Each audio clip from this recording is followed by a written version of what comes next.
Hello and welcome to the Enduro World Series Show, a brand new show that will be bringing you the inside line on the very best mountain bike racing following every round of the EWS this year.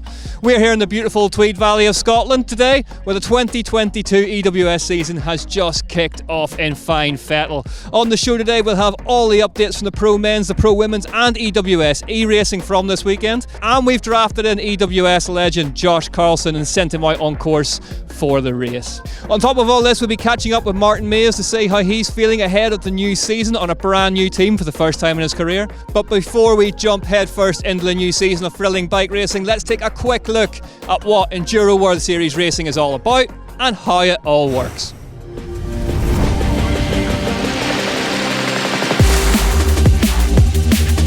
The Enduro World Series is the ultimate test for any mountain biker. 8 rounds are raced all across the globe.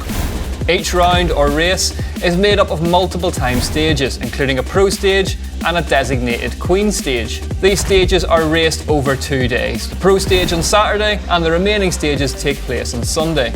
And only one practice run is allowed for every stage.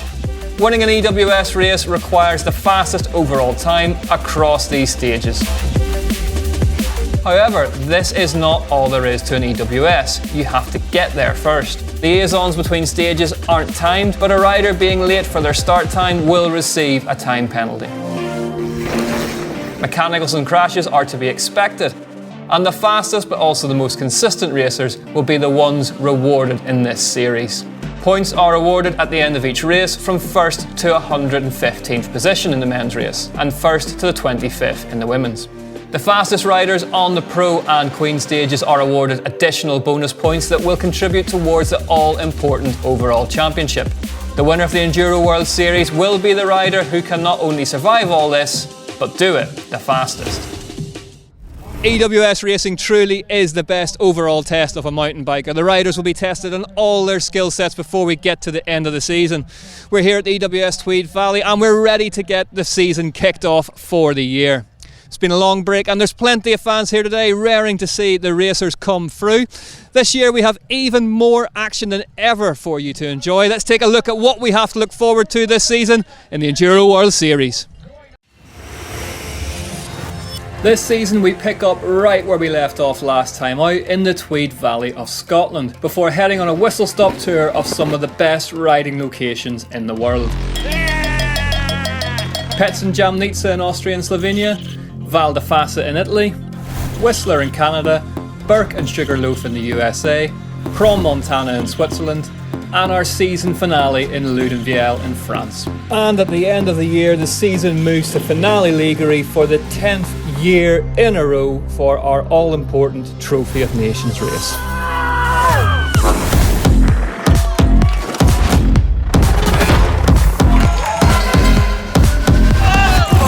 Anything could happen this year in a sport as unpredictable as Enduro, and it's all to play for as we start again afresh in 2022. Let's take a look at some of the top riders likely to be at the sharp end this season.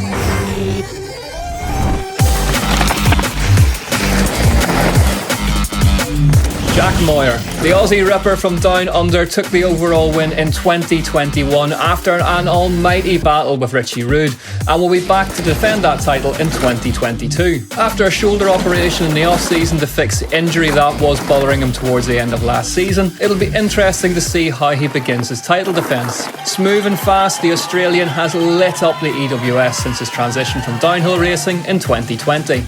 Richie is a proven champion with 2 overall titles to his name in 2015 and 2016. He will be hungry for revenge after an unfortunate disqualification took him out of contention right at the very end of 2021. A powerful machine of a rider, he is unmistakable as he muscles his bike down the trails.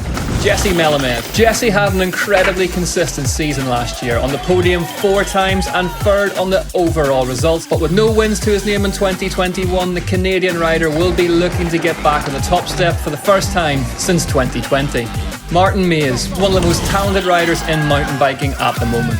just as comfortable at the top of the rankings of a World Cup downhill as he is at the Enduro World Series. After a slow start in 2021, missing a couple of rounds for the birth of his first child, he finished strong with a win in Tweed Valley. He has a new team as well in 2022, moving to the Orbea Fox Enduro squad, which could see him revitalised, challenging those top two again. Behind these four, we have a strong field of pro men looking to break their way into the top rankings. And to name just a few, keep your eyes on Charlie Murray from New Zealand, Adrian Day and Kevin McKell from France, all riders we saw on the podium in 2021. And you can never write off mountain bike legend Sam Hill from Australia. Could this be the year that we see him claim a record 4th crown? Over to the women's field now, where the racing really has been hotting up over the last couple of years. As we break into an exciting new ultra-competitive age, picking a winner from this stacked field can be a treacherous task.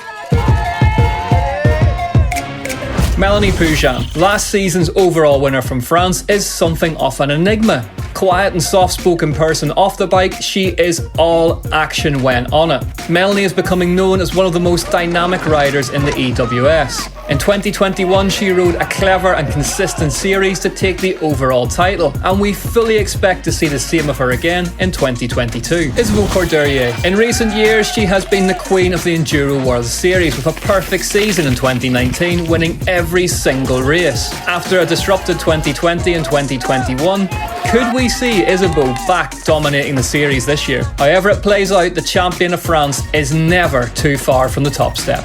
Harriet Harnden. Hailing from a hotbed of talent, the small town of Malvern in the UK, which is also home to MTB and EWS legend Tracy Mosley and current XC World Champion Evie Richards. Patty Harnden burst onto the EWS scene in 2021, having previously competed as an elite XC and cyclocross racer. 2 wins in 2021 will have left her with the belief that she can win more and more. Morgane Schauer ran a close second behind Mélanie Poujin in 2021 and will be hoping she can be the one to topple her this year. Another top rider hailing from France and has now taken 2 EWS wins in the spiritual home of the series, Finale Ligure. Other riders to watch this weekend are a couple of locals. Bex Baraona took her first win here at the end of last season. She will be fueled by the belief that she can do it all over again this weekend. We also have Jess Stone Racing, who almost pulled off an upset for the ages last time out when we were here. If she is riding how she was last season, the rest of the field will have to be on top of their game. There we go then. We can't wait to get into it. The riders have been here in the Tweed Valley for a couple of days now, checking out the course and shaking off any cobwebs before we kick the new season off. We sent Josh Carlson out with the pros on practice day to take a look at the key sections and also catch up with the top riders and see how they are feeling heading into this one. Josh is one of the original EWS racers who raced during our very first year in 2013.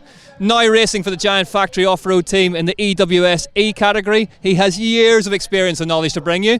Let's see who and what he found out there. G'day trendsetters, Josh Carlson here from the Giant Factory off-road team. We're up here in the Scottish Highlands for round 1 of the Enduro World Series. We're up here at the start of practice. As you can see, the riders behind us are getting ready. We're going to head down on course and dissect a couple of areas, check out some key components to this race, see how the riders are tackling these tight and technical conditions. Richie Rude, welcome back, mate. How was stage 2? Oh, good time. Yeah, first stage of the year practice. Been a long while since we've been here, so it just feels good to finally be practicing, you know. Happy days. Looks like a pretty wild finish there. Are you? What's your plan in this like twisty, open, clear cut? There's plenty of lines. What's the hot tip? Yeah, it's like a little straightforward, but you can definitely kind of miss time, like the little corners, and gain too much speed. So you kind of just got to like keep the eyes up and pump the right things and not just hit half a stump somewhere.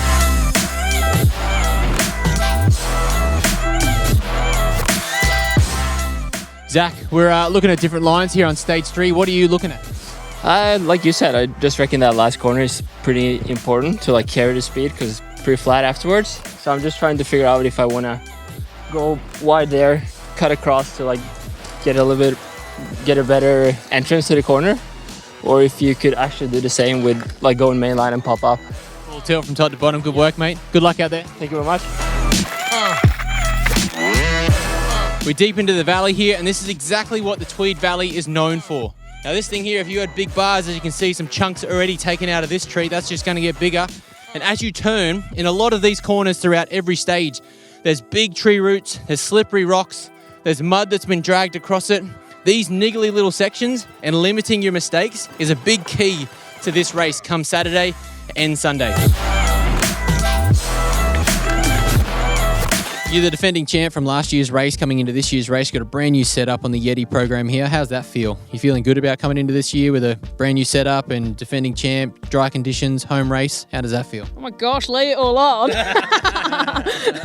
Yeah, no, it's good. The bike has been like, obviously anyone swapping teams, you kind of a bit worried if anything might be like not feel good, but everything's felt mint like from the off. So I've not been scratching my head at all, which is great. So I could just all winter just been cracking on, like getting used to the trails on this bike, and yeah, it's only been positive. So really pleased. Okay guys, we're up here now on the pro stage and stage 6. So this will be the first stage that riders tackle on Saturday afternoon. It's a standalone stage on Saturday afternoon, and then they'll repeat this stage on Sunday afternoon for stage 6. It's the pro stage. There's extra points available. That'll be very, very important when that overall series points comes down to the wire at the end of the year. We've seen very tight point battles over the last couple of years, so every point you can gather throughout the season is crucially important. Thanks for tuning in today, guys. It's been a massive day of practice for the very first round of the 2022 Enduro World Series here in Innerleithen, Scotland. I hope you guys have learned a little bit about the track, the riders, the setups, how they're going to tackle this tight and twisty and technical course, and all the other T objectives we can think of. Thanks for tuning in to Carlson on Course, and we'll see you next time. Thanks, Josh. There you go. Great insights from the big man himself. 6.5 foot of ginger enthusiasm. And that is only a fraction of what the riders will need to tackle this weekend. If you want to see more of what Josh got up to out there, head over to the Enduro World Series YouTube channel. But it is now time to get into the important part of the weekend and see how the racing went down for the EWS Pro Men and Pro Women. Who will come home with the win at the first round of 2022? After 8 months of waiting, it was finally time for the first round of the Enduro World Series at the EWS Tweed Valley. But with blue skies and sunshine, southern Scotland suddenly felt like a much faster place to be. 42.5 kilometres of racing awaited the amassed pro ranks on Sunday across 1,800 vertical metres of climbing and 5 stages. Racing had already kicked off with Saturday evening's pro stage. It was a stage which had decided last year's championship and seemed determined to serve up some more drama this year. In the pro women's race, Isabeau Courdurier looked ominously fast. The French national champ took the win and the points by a slender margin from Scotland's Ella Conolly. The reigning champ Melanie Poujan was down in 11th, 10.5 seconds off the pace. Another champion in trouble was Jack Moyer. The big Aussie crossed the line in 38th, but the headline news from the pro men's field was that it would be the local ripper, Innes Graham, who would clock the fastest time, and who would then start Sunday last to drop.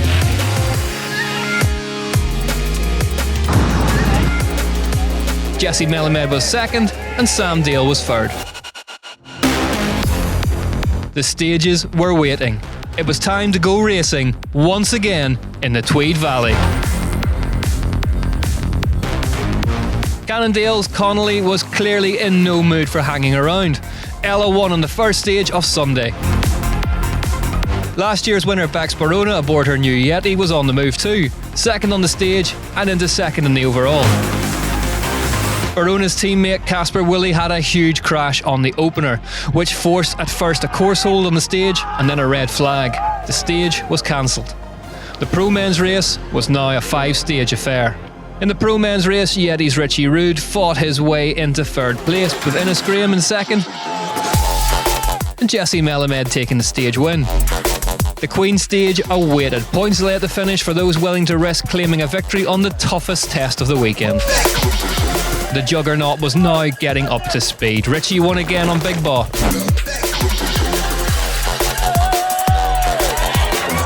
Bex Baraona was into the lead of her home race. Just like in 21, the Innerleithen local was coming on strong right at the perfect moment. She was stretching her lead, but it was still only 0.3 of a second.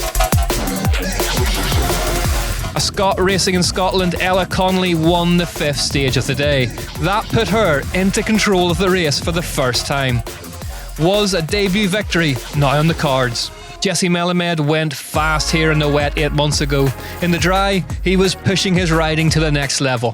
He won stage 5, but Ruud, the race leader, was right behind him.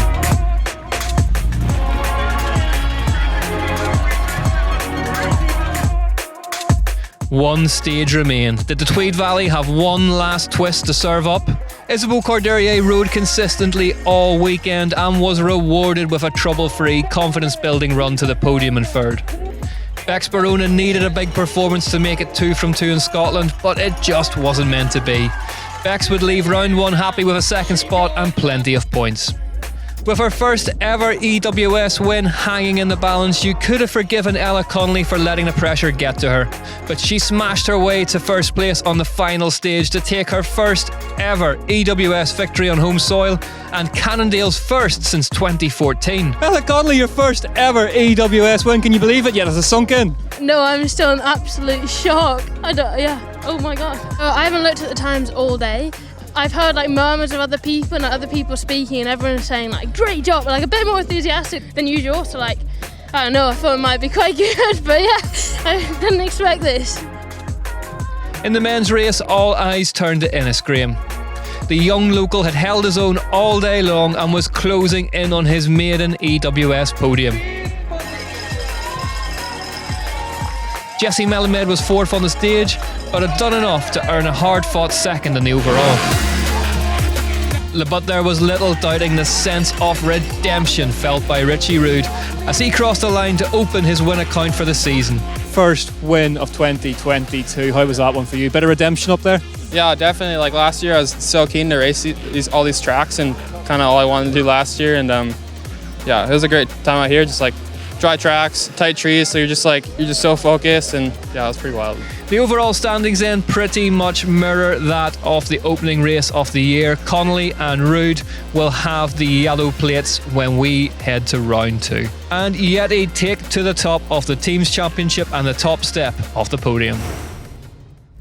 There we have it then. The crowd are dispersing behind me, but what a story they've got to tell when they get home. Ella Conolly with her debut EWS win, proof that if it were needed, the pro women's field is more competitive than ever before. And what about the pro men's race? Redemption for Richie Ruud in the Valley of the Tweed. After last year's bitter disappointment, the big man stuck it on top of the podium. Winning the first round of the series is a great statement of intent to your rivals, but how does winning the first race work in your favour statistically? Neil Donoghue has dusted off his readers and dug far back into the archives of history, here to answer this very question. It's time for our very first EWS Stat Attack. Let's take a look at the stats and facts from the previous opening rounds of the Enduro World Series to see what chance the first winners have of going on to take the overall championship title at the end of the season. Fabian Burrell came into the first ever EWS race in 2013 as a double world downhill champion, and so in the unknowns of the newly formed Enduro Series, he was already a favourite, as was Tracy Moseley in the women's race, as she too was a former downhill world champion. Both took the first ever EWS wins up for grabs, and Tracy went on to take the overall. However, it was Jerome Clements, the second place rider in Punta who would take the men's 2013 overall title. In 2014, we went to Chile for the first round and Jerome Clements came out swinging, but it was not the opening round winner that got the title that year. All-round talented cyclist Aussie Jared Graves came on strong and took that overall. Talking of legends, 13-time mountain bike world champion Anne Caroline Chausson won the opening round, but at the end of the year it was again Tracy Moseley that had the most consistent season and backed up her year 1 overall title. 2015 opened with the familiar names at the top of the board in Rotorua, but it was a new name in the men's overall race as Richie Ruud came of age. The former junior downhill world champion made the full-time switch to enduro racing and took top honours. Timo back again, 3 times overall champion, back to back, and then she announced her retirement. Now 2016 is an interesting one. The season opened again in the Southern Hemisphere, Corral, Chile, and both the male and female first round winners did go on to take the title with super strong seasons, Richie Ruud and Cecile Ravenel. 2017 kicked off in New Zealand and the locals were frothing. I think that's what they'd say. Win Masters took the win, but it was fellow Antipodean Sam Hill who roared through the season and took his first overall, while the Cecile Ravenel show went on strong in the women's overall. 2018, a theme was developing. Opening rounds won by Sam Hill and Cecile Ravenel, overall titles Hill and Ravenel. 2019 had some fresh names at the top of the table at round 1. Keegan Wright won his first and only EWS in Rotorua. Isabeau Cordire won Rotorua by only 11 seconds, actually very close considering she went on to win every single round that year. In 2020 there was no overall. Something big happened. I can't quite remember what was going on, but there wasn't much racing. 2021 saw the battle royale that we've talked about an awful lot between Richie Rude and Jack Moyer. US versus Australia. Rude took first blood, but the war went to Moyer. Isabeau Cordire took the first win, but would finish 3rd overall, as Melanie Pujan had the best year of all the women. So there you have it, 7 of the 16 first round winners have gone on to win the overall title that year. That's a pretty good rate, 43%. We shall see, can the winners of Tweed Valley back up the result at the end of the year? Thank you, Don, there. Very thorough indeed. Some of those early EWS clips have me cringing somewhat, but well, we live and learn. Earlier in the week, we caught up with one of the top riders in the EWS this year, Martin Maes. With a brand new team for this year, he will be hoping to be up there challenging for that overall title. Martin is a rider who seems like he's been around forever, but at the grand old age of 25, there's plenty of racing to come from the talented big Belgian.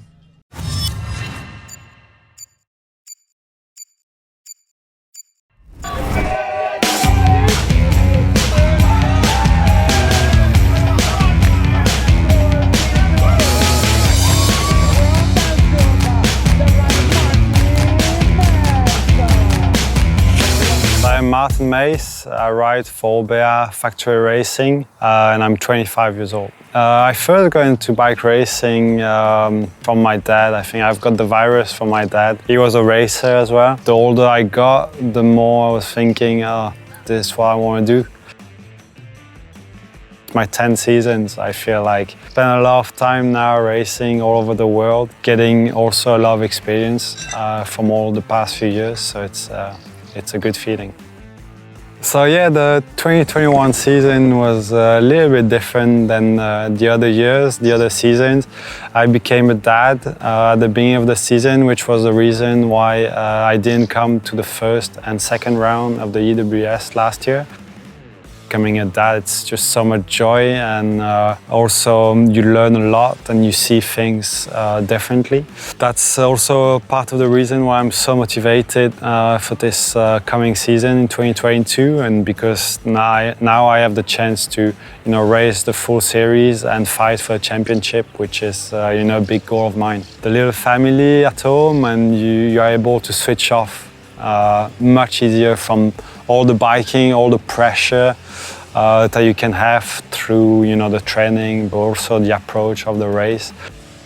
Yeah, so I've spent 9 years dreaming with GT. Felt like after 9 years it was maybe time for me for a new motivation, maybe a little change. But also riding a new bike. The new Orbea is really a bike that seems to suit me. I think my favorite things about racing in EWS is just spending a lot of time on the bike. It's one of the biggest differences between downhill racing and enduro racing. Enduro racing, you've got to spend a lot of time practicing stages, but also racing. Spend 4 or 5 hours on the bike. For someone that loves biking, love racing, like me, is very satisfying. You race all over the world, different terrain, different condition all year long, and at the end of the championship, whoever wins is the best rider in the world. What, if anything, is your least favourite thing about riding the EWS? I think my least favourite things is probably when you have a day at the office. And it's raining and you keep crashing and you're not feeling 100% yourself on the bike, or maybe you get mechanicals. Obviously it's part of the game, but it never feels amazing. But once again, I think at the end of the day, it's only bike racing. You know, it's obviously our job. It's quite important. You need to do it the best possible, but it's all about having fun and going fast on your bike. Don't think or get distracted about anything else. Just focus on yourself, and most likely you will have a good day. I have many big goals for this coming season. I think priority is to have fun, feel good on the bike, perform all the races. At the end of the year, if I manage to get all those things together, I will be aiming to, hopefully have a chance for a championship this coming 2022 season. Great to have Martin back for the full season this year, and we wish him the best of luck for the rest of it. He will certainly be one to keep an eye on that new setup. Here at the Enduro World Series, we do not only have the main EWS race, but since 2020 we have been developing the exciting new e-bike series, the EWS-E. E-bikes have allowed us to cram even more racing than ever and to test both the riders and the bikes to the very limits. With an all-new format to the regular EWS and tight, tough racing, it is fast becoming a race not to miss.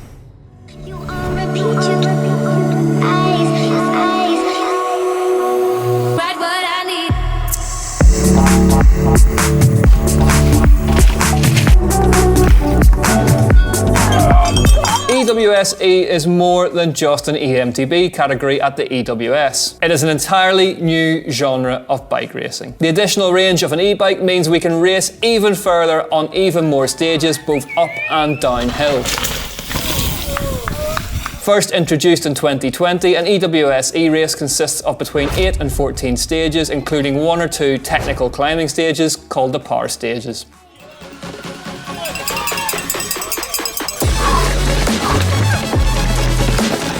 Like an EWS race, the rider with the fastest time across all the stages combined wins the round. Unlike an EWS race, the course is split into 3 loops with 2 to 5 stages in each loop. With about 1,000 metres of climbing in each loop, battery management plays a key role for all the racers.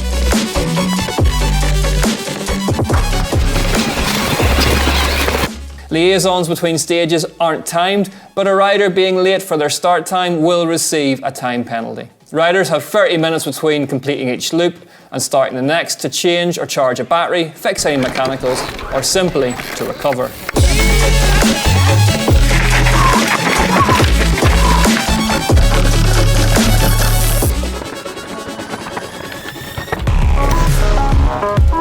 Nico Vujo. You can't mention the word enduro without the legend that is Nico Vujo springing to mind.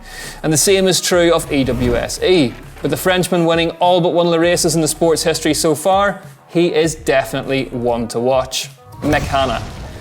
Fans of Mick Hanna will be pleased to see him back between the tape after his retirement from downhill at the end of last year. With a change in team to Yeti Shimano EP and strong showings in the early days of the EWS, it will be interesting to see how the big Australian tackles this new format.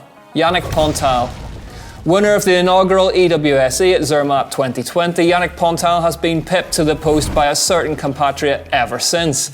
Nevertheless, he's not been far off the pace at each round, and a DNF here in the Tweed Valley last year will have left him hungry for a result. Tracy Mosley, another Tweed Valley incumbent and a rider that could also be found on or near the top step in the early days of enduro. Tracy has repeated this success on her e-bike with a win and 2 silvers in 2021. She'll be wanting to keep that colour scheme nice and cohesive in her trophy cabinet this year.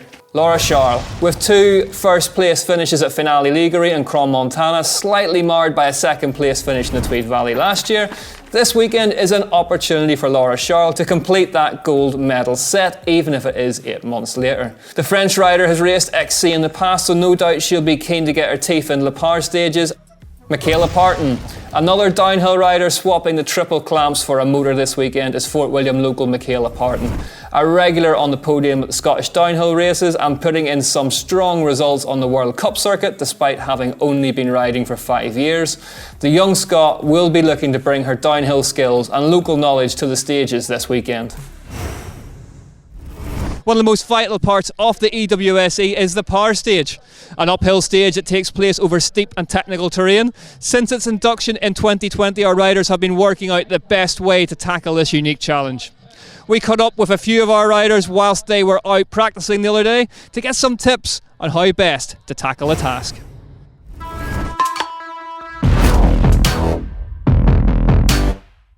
The EWS-E Power Stage is a completely unique challenge not seen anywhere else in mountain bike racing. A technical and demanding uphill stage, our riders are tested not only on their technical ability but the power in both their legs and their bikes. Steep and technical, one mistake here can have drastic consequences for your race and see riders shedding time or even pushing their e-bikes up a hill.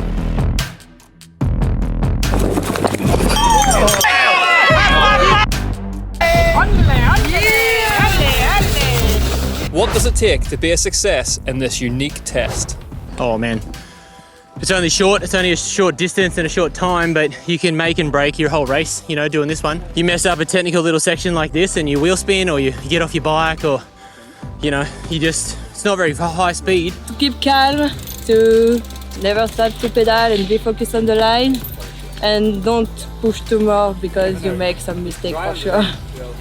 So you really need to be focused, try to do your best, save a bit of battery before to try to have the maximum power during the stage.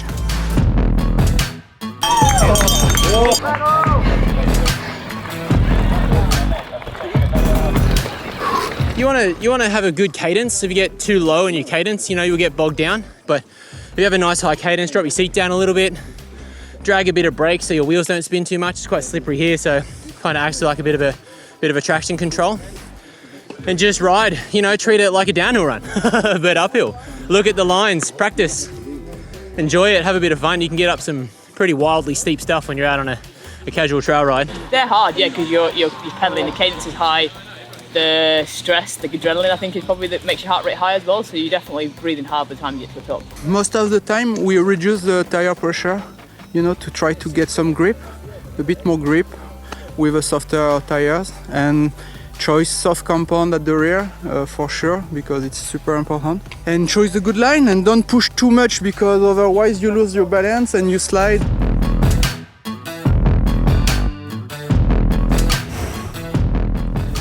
The EWS-E has quickly become a staple of our weekend here at the Enduro World Series, and this year we have even more rounds than ever, 5, including its very own and standalone in Valberg in July. Make sure you keep your eyes on this blossoming sport. We had an absolute nail-biter here in the Tweed Valley, so let's get into it and see who took the top honours in our EWS-E races this weekend. The first EWS-E of 2022 picked up right where the series left off in 21 with the EWS-E Tweed Valley. 65 grueling kilometres of racing lay ahead across 13 stages split into 3 loops, peppered with a pair of power stages on stages 4 and 12.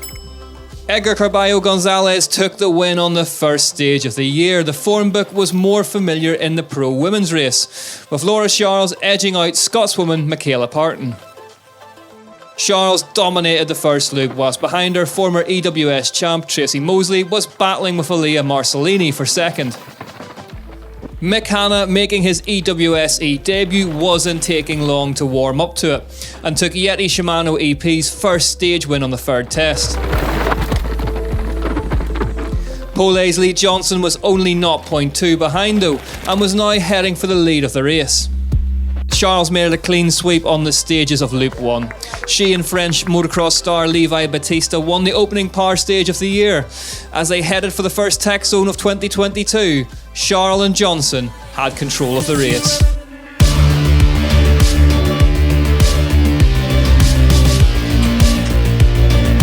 Good apparently, so Loop 1's finished. Sam was sitting in first, which I didn't expect. I had a clean morning, wasn't riding as well as I hoped it would, just a little bit tight and not flowing as well, but clean, so on to the next 2. Loop 1 was good for me, it was more dry than yesterday. The track are super cool to ride, super tight, but yeah, I'm happy to be here and I just want to enjoy my race and yeah. Johnson came out of the first break swinging and took the win on stage 6, but Loop 2 wasn't going to go all his way. Carballo Gonzalez punched back on 6 and 7, whilst Antoine Roguet won on 8.